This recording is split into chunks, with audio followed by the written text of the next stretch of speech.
Hello and welcome back to CCHW, Christ Church of the Holy Word, and our study of the book of John. We're going to be picking it up right where we left off last time in verse 1 of chapter 14 of this book of John. But before we go there,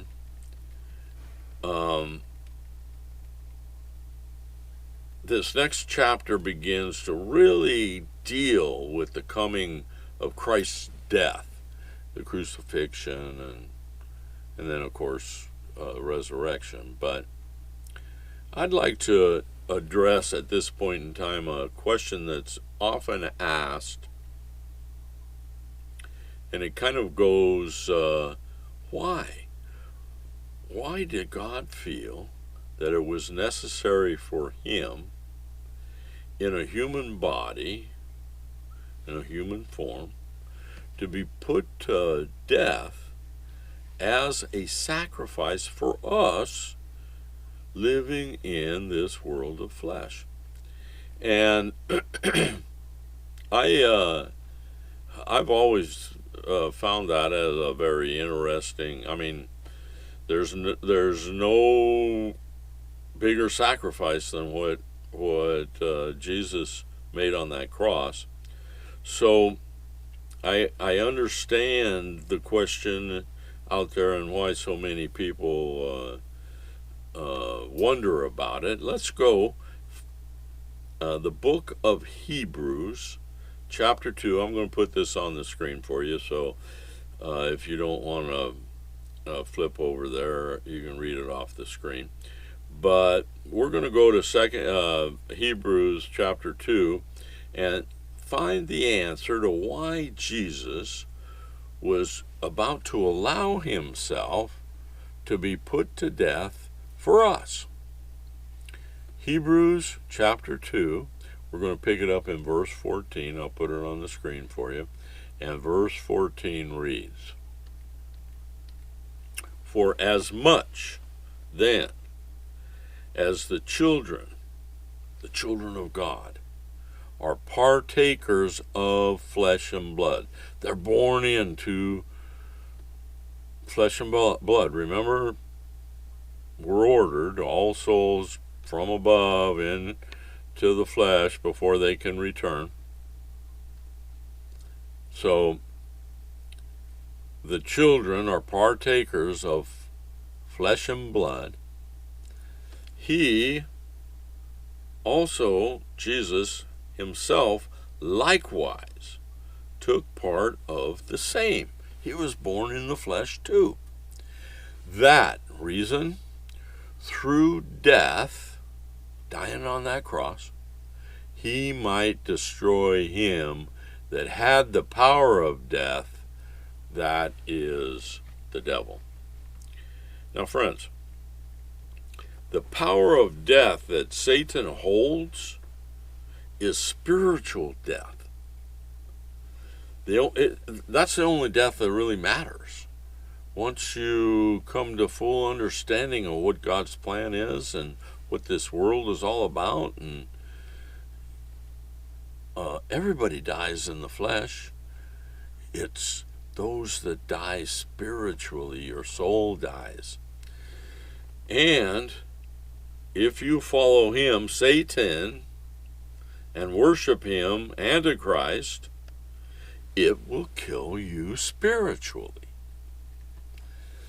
At least until it will kill you spiritually, or it will keep you from gaining eternal life, at least until the end of the millennium, when the final temptation of Satan takes place, and then after that, the great white throne judgment. And that is the place where death will finally come to Satan. Satan, through his offspring, the Kenites, Satan killed, the Kenites killed. Satan, through his children, the Kenites, killed Jesus Christ. And believe me, friends, God will have no problem putting Satan to death when his time is up for that very reason. And this all goes back to the very first prophecy that was ever made in the Bible. And you find that in the very first book of the Bible, Genesis, chapter 3. I'll put it on the screen for you.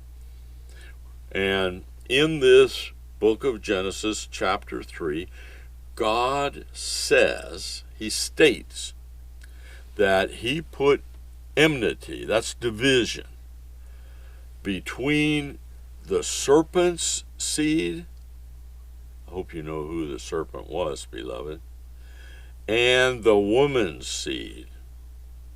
And God says right there in the 3rd chapter of Genesis that the serpent's seed would bruise the woman's seed, her offspring's heel, which is exactly what happened on that cross at the crucifixion when they nailed Jesus Christ's feet to that cross.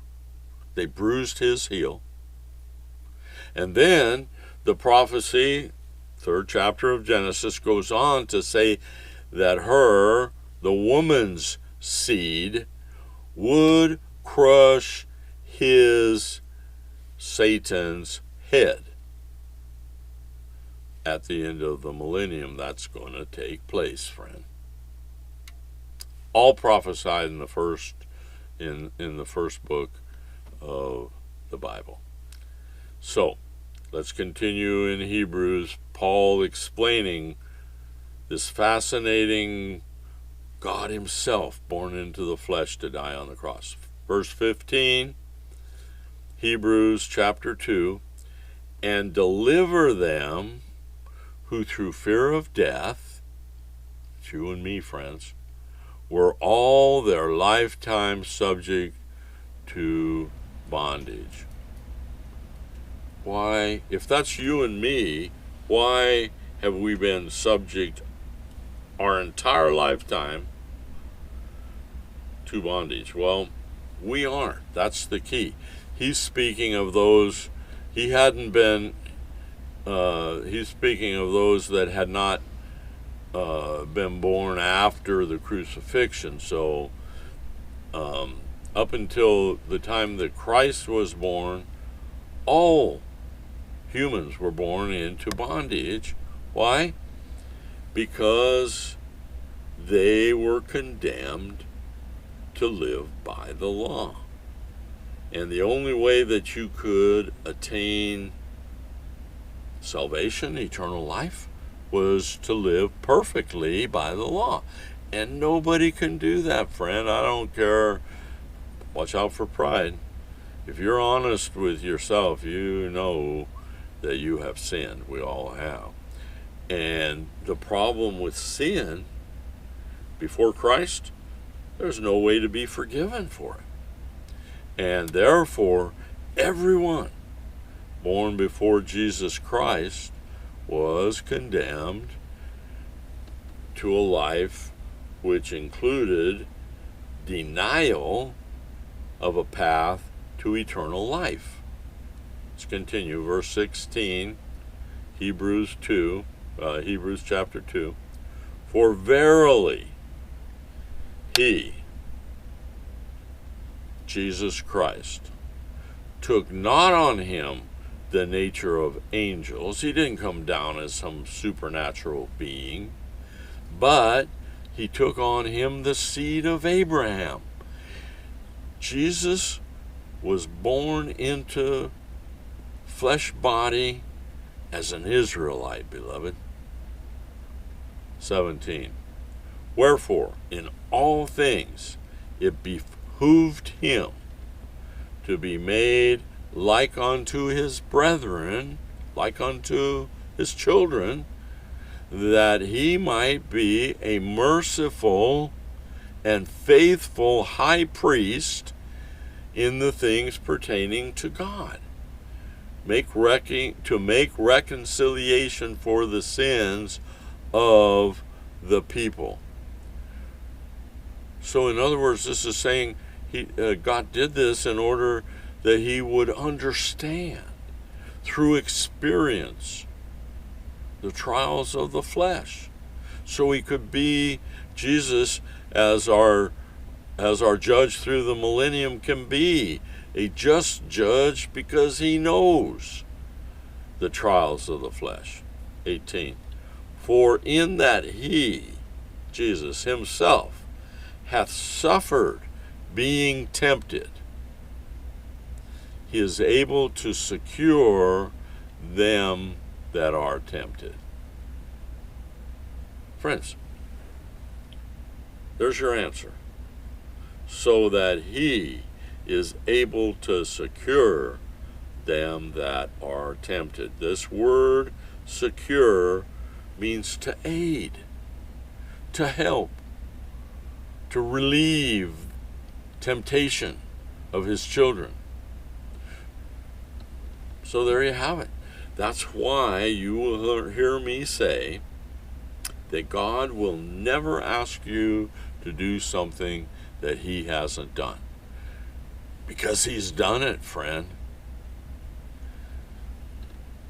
So he can be a just judge at the time of judgment.